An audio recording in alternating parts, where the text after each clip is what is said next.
نو حسد دا ویلی کیږي ستا حسد دی ته ویلی کیږي چې یو انسان له الله تبارک و تعالی یو نعمت ورکړی دی او دا بل انسان د دې انسان دا نعمت وویني نو دی دا سوچ کوي د ده دا فکر جوړ شوی وي چې یا ربه کمال یې راکوي او که نه راکوي خو د ده نه یې والي دې ته حسد ویلی کېږي دا په اسلام کې جایز نه دی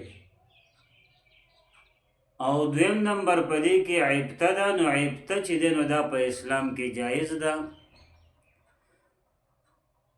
د عیبتې مثال به داسې شي لکه یو انسان له الله تبارک و تعالی مال ورکړی دی دولت یې وله ورکړی دی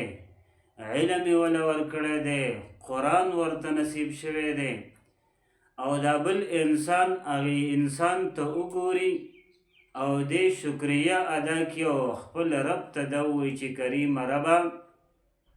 د دې انسان په دې علم کې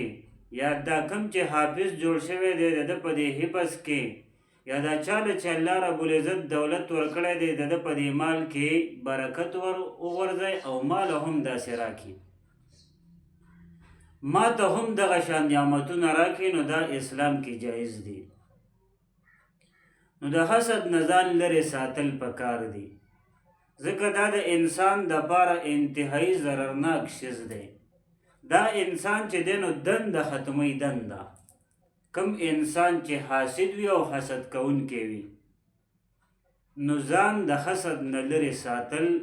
دا د هر مسلمان دپاره چې دی نو لازمي دي او که یو انسان په دې کې پریوځي نو دا انسان به د دنیا په اعتبار سره هم او د آخرت په اعتبار سره هم خرابیږي نو ځان د حسد نه لرې ساتل